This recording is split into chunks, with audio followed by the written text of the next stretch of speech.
Tengah cari bisnes partner ke? Elakkan orang yang ada perangai macam ni. Assalamualaikum. Saya Faisal Badri dan anda berada di channel Bicara Usahawan.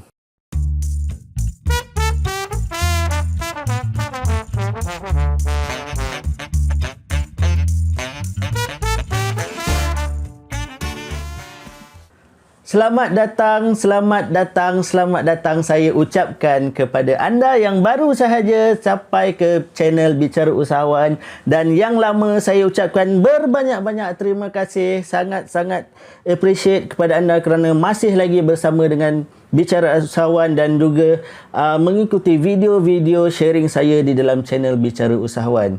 Bagi yang baru dan juga yang lama, jangan lupa untuk tekan button subscribe dan juga loceng untuk dapatkan update-update terbaru daripada channel Bicara Usahawan. Baiklah, untuk tidak membuang masa lagi, mari kita berbicara tentang tajuk kita pada hari ini. Baiklah, topik kita pada hari ini adalah kalau anda nak cari business partner, tolong elak orang yang ada perangai macam ni. Perangai yang macam mana? Okey, yang pertama, business partner ni tak menghargai masa anda dan dia selalu tak menepati masa. Okey, kalau orang macam ni sila elakkan. Okey, kalau anda nak berjumpa dengan dia, contoh dia nak berjumpa dengan anda. Okey, dia nak berjumpa dengan anda, lepas tu dia set up satu meeting, kemudian anda sampai dulu. Dia lambat sampai lebih daripada 5 ke 10 minit. 5 ke 10 minit tu biasa. Untuk lambat tu mungkin ada hal kan. Tapi kalau dia lambat sampai setengah jam ke sejam tu, apa cerita? Sebab dia sendiri dah tahu perjumpaan anda dengan dia pada pukul berapa, bila masanya, di mana. Sepatutnya dia dah bersedia. Bila jumpa, sepatutnya menepati masa. Okey, orang yang perangai macam ni lagi satu, cuba elakkanlah yang tak menepati masa ni. Bila dia lambat tak apa, tapi bila anda yang lambat dia marah. Okey, sila elakkan dan jauhi orang yang macam ini. Ia sangat berbahaya sebab orang macam ni adalah jenis orang yang sangat mementingkan diri sendiri. Itu yang pertama, yang dia tak menepati masa. Sila tengok perangai dia. Kalau perangai dia tak menepati masa, sila jauh daripada orang ni. Yang kedua adalah tak menepati janji. Okey? Contoh dia janji dengan anda nak buat benda A, tapi end up benda A ni tak jadi lagi. Okey, benda A ni tak jadi ataupun dia tak dapat meet untuk janji dia tu. Dia ubah janji dia, janji B pula. Orang macam ni sila elakkan, tak menepati janji. Itu adalah orang yang anda langsung tak boleh percaya, kerana akan datang bila dia janji anda. Contohlah dia janji kat anda, okey, you buat kerja ni, I bagi you 1,000. Tapi end up dia dengan niat tak nak bayar 1,000 kepada anda, dia suruh anda buat kerja, dia akan bagi alasan lain. Contohnya, kerja dah siap. So maaflah, saya sekarang ni tak ada bajet lagi untuk 1,000, boleh tak kita lain kali. Dia akan tak menepati janji. Itu masalah. Okay, orang tu memang masalah. Okay, sepatutnya dia dah assign kita kepada kerja yang kita nak buat tu. Okay, sebagai tim, dia dah janji. Dia dah janji nak bayar kita dengan certain amount tu. Pastikan sepatutnya dia dah reserve duit tu supaya bila kita dah siap kerja dia bagi terus. Okey, ini tidak. Kalau orang yang tak menepati janji ni, sila jauhkan juga sebab mereka ni tak boleh dipercayai. Okey, yang pertama tadi kita ada apa? Tak menepati masa, yang kedua tak menepati janji. Okey, ataupun janji dia yang selalu berubah-ubah. Yang ni jangan sesekali percaya orang begini ya. Menjadi business partner. Sebab kita buat bisnes, kita bukan untuk buat bisnes sehari dua ya. Kita nak buat bisnes ni, kita nak buat bisnes berpanjangan. Kalau boleh dia lama.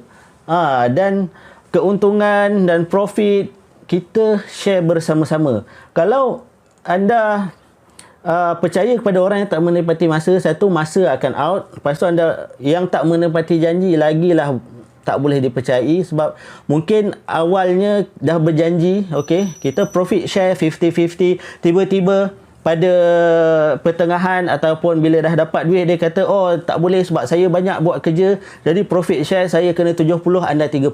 Itu orang yang tak boleh dipercayai. Itu ciri-ciri dia. Ni berdasarkan pengalaman saya lah. Buat bisnes daripada 2010 okey, sehingga ke hari ni. Okey, yang kedua tadi. Okey, yang ketiga adalah orang yang selalu ubah business direction. Okey, jangan sesekali percaya dengan orang yang selalu berubah business direction sebab dia tak ada pendirian. Mula-mula dia nak buat bisnes A, kemudian 2-3 bulan kemudian dia kata, oh kita kena buat bisnes B pula. Bisnes A ni kita tinggalkan macam tu. Walaupun bisnes A ni kita dah habis banyak tenaga, banyak duit, lepas tu dengan tak tidur malam ni kita dah make effort untuk menjayakan bisnes A ni. Bisnes A ni pun baru sahaja, lepas tu tak sempat lagi dia nak berkembang, nak matang bisnes tu, dia dah tukar direction. Okey, orang macam ni kalau boleh anda elakkan saja. Okey, jauhkan diri anda daripada orang yang macam ini. Okey, orang ni tak boleh dipercayai sebab dia akan berubah-ubah kita punya business direction. End up kita sendiri yang akan menanggung dia punya kesan daripada bertukar-tukar business direction tu lah. Okey, kita ada 3 dah sekarang ya. Pertama, tak menepati masa.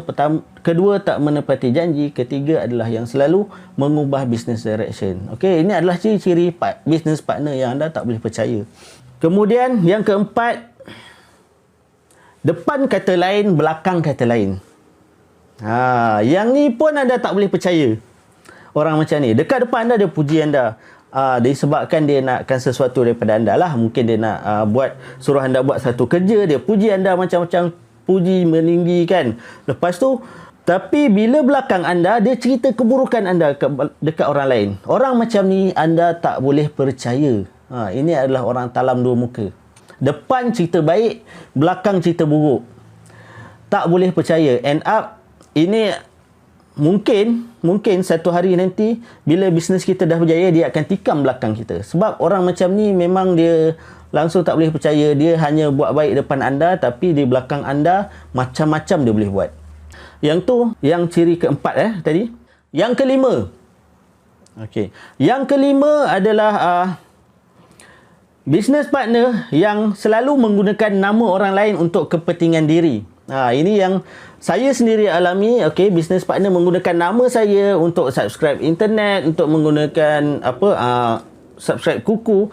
End up bila ada dia dah tak nak guna benda tu, dia akan lepas tangan dan yang menanggung akibatnya adalah anda yang bagi nama untuk menggunakan tu.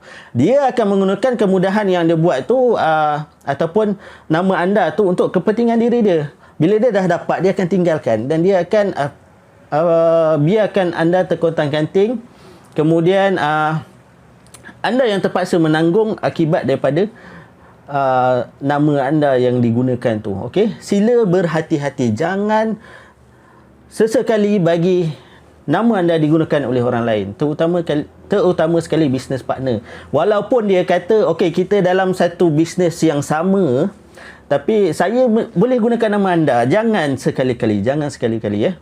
Sebab nama anda itu sangat, orang kata sangat penting lah. Okey, bayangkan kalau anda ada masalah sekarang disebabkan partner anda dia gunakan nama anda, dia pergi dia scam orang, akan datang bila anda sendiri deal dengan orang, tak ke orang panggil anda scam? Okey, cuba fikir-fikirkan. Okey, kita dah ada tadi berapa? 5. Yang pertama, tak tepati masa. Yang kedua, tak tepati janji. Yang ketiga, selalu ubah direction bisnes. Yang keempat adalah orang yang menceritakan keburukan orang lain. Yang kelima adalah yang menggunakan nama orang lain untuk kepentingan diri. Okey, 5 ni kalau ada salah satu ni pun dah cukup untuk anda rasa anda tolak dia sebagai business partner. Jangan jadikan dia sebagai business partner anda sebab ia akan membawa lebih banyak keburukan dan anda akan susah pada masa akan datang. Okey, ni saya sendiri dah alami dengan business partner saya. Okey, yang tu tak perlulah saya cerita. Just saya nak share dekat anda sifat-sifat orang yang anda tak boleh percayai. Kemudian yang keenam, dia suka berhutang, dan bila dia berhutang, dia lihat nak bayar hutang. Itu masalah. Yang tu yang paling anda tak boleh percaya. Yang anda paling tak boleh percaya adalah orang yang suka berhutang, kemudian dia lihat nak bayar hutang. Okey, orang ni adalah jenis orang yang suka mungkir janji. Dia janji selalu tak tepati. Okey, dia janji dengan kita, okey, pinjam duit RM15,000 contoh, nak bayar bila dapat payment daripada projek pertama. End up bila dapat projek pertama, kita terus dilupakan. Bila kita tuntut hutang kita, dia beri bermacam-macam alasan. Dan yang paling win sekali ikut pengalaman saya adalah bila kita tuntut hutang kita minta, desak dia untuk bayar hutang, dia akan breakdown. Okey, dia akan breakdown sebab hati dia mudah koyak. Bila koyak, dia kata, okey, aku tak nak kawan dengan kau, okay, kita putus partner kita. Kemudian aku akan bayar duit kau, hutang kau selepas aku mati. Astaghfirullahalazim. Sila elakkan orang-orang begini. Okay, orang yang ni memang anda langsung tak boleh percaya. Kita dah ada 6 ya. 6. Pertama, yang tak menepati masa. Yang kedua, yang janji dia tak tepati. Kemudian yang ketiga adalah yang selalu ubah direction bisnes. Yang keempat adalah yang suka cakap belakang. Lepas tu yang kelima adalah yang suka guna nama orang lain untuk kepentingan diri. Dan yang keenam adalah bila dia berhutang, dia liat nak bayar, dan dia juga suka berhutang dengan orang lain. Okey. Yang keenam. Yang ketujuh adalah kalau dia cakap, dia akan cakap besar untuk menunjukkan dia ni hebat.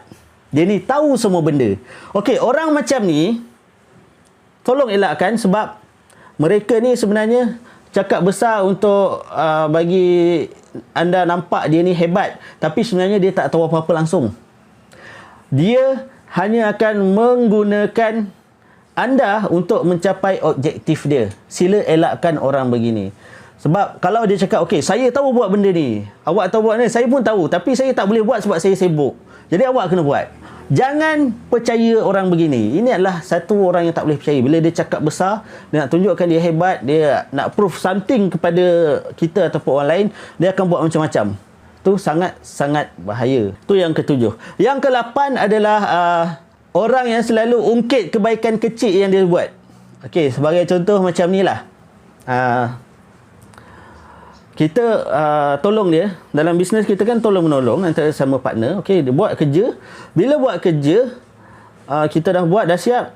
Dia bayarlah sedikit amount, contoh RM50 dia bayar. Okey, 2-3 kali kita buat kerja dia untuk bisnes kita, termasuk untuk majukan bisnes lah bersama-sama, dia akan bayar RM50. Okey. Bila ada sesuatu berlaku antara anda dengan dia, dengan partner anda tadi tu, okey, bila bergaduh, dia akan ungkit balik kebaikan yang dia dah bagi. Dia kata, kau tak ingat ke aku selalu tolong kau dulu? Tapi dia lupa yang dia tolong tu sangat kecil berbanding dengan pertolongan yang anda dah buat. Anda dah buat macam-macam kerja untuk naikkan bisnes, sedangkan dia hanya duduk, kadang-kadang duduk sebelah anda, kadang-kadang duduk dekat tempat lain tidur, berdengkur kan. Tapi anda yang buat kerja sampai 3 pukul 4 pagi, dia berdengkur dekat sebelah anda. Jadi siapa yang tolong siapa sebenarnya? Okey, kalau orang yang selalu mengungkit-ungkitkan kebaikan kecil yang dia buat tu, sila elakkan, sebab orang ni adalah jenis orang yang pentingkan diri. Kita dah ada 8. Yang ke-9 adalah orang yang kata anda partner tapi layan anda macam staff yang tak bergaji. Okey, ini pun orang yang sangat pentingkan diri. Sila elakkan orang begini, sebab yang merana nanti anda, bukan dia. Okey, dia hanya tahu mengarahkan anda buat satu-satu benda, lepas tu dia nak cepat, dia push anda macam dia push staff dia. Okey, tapi anda tak dibayarkan gaji langsung. Sebab apa? Sebab bila tim dia kata, saya tak perlu bayar gaji, tim kita bekerja bersama-sama. Okey, tak perlu bayaran, bila ada untung baru kita bayar. Orang macam ni jangan percaya, sebab dia pentingkan diri dia, dia anggap diri dia bos, dia anggap diri dia lebih baik daripada anda, dan dia pandang rendah kepada anda. Partner dalam bisnes sepatutnya equal. Okey, sepatutnya equal. Bukannya jadi staff kepada partner anda. Itulah yang saya boleh kongsikan. Ada 9 sikap ataupun ciri-ciri business partner yang anda perlu elakkan dan anda perlu jauhi. Kalau anda jumpa orang ni, sila lari. Sila lari. Okey, jauh-jauhlah daripada dia. Tak apa, tak ada partner dengan dia pun tak apa. Sebabnya ramai lagi orang yang lebih baik daripada dia. Ingat ya, yang pertama tadi yang tak menepati masa, yang tak hormat langsung masa anda. Yang kedua, yang tak tepati janji, yang janji berubah-ubah, janji macam-macam, okey. Kemudian yang ketiga tadi, business direction dia selalu berubah-ubah. Kemudian yang keempat tadi adalah yang selalu cakap belakang, yang akan tikam belakang anda akan datang. Okey, yang ketiga, yang kelima adalah orang yang selalu menggunakan nama orang lain untuk kepentingan diri dia sendiri. Okey, yang keenam adalah bila dia berhutang, dia liat untuk bayar hutang tu. Okey, yang ketujuh, orang yang selalu bercakap besar nak menunjukkan dia hebat dan dia tahu serba-serbi semua benda. Yang ke-8 adalah orang yang selalu ungkit kebaikan dia kecil yang dia buatlah kepada anda. Yang ke-9 adalah orang yang layan business partner dia sebagai staff yang tak berbayar. Dengan kata lain, staff free lah. Okey, dan saya tambah lagi satu yang ke-10, orang yang offer diri dia jadi leader tanpa ada sebarang cadangan dan sebab musabab yang orang kata reason yang kuat lah untuk dia jadi leader, tapi dia offer diri dia, dia rasa diri dia hebat lah. Okey, ini 10 benda ni, 10 ciri ni yang saya baru tambah satu lagi tu. Kalau anda jumpa, tolong elakkan. Baiklah, kalau anda rasa perkongsian saya pada kali ini bermanfaat dan boleh dimanfaatkan pada orang lain, sila share video ni dan kongsikan kepada rakan usahawan anda yang lain ataupun ahli keluarga anda yang lain, supaya mereka juga akan mendapat manfaat yang sama macam yang anda dapat daripada perkongsian saya kali ini. Okey, kalau anda sukakan konten-konten yang ada dalam Bicara Usahawan, don't forget untuk tekan button subscribe dan juga loceng untuk dapat update-update terbaru daripada Bicara Usahawan. Okey, sampai sini dulu bincangan kita ataupun bicara saya pada kali ini. Kita jumpa lagi dalam video yang akan datang. Assalamualaikum.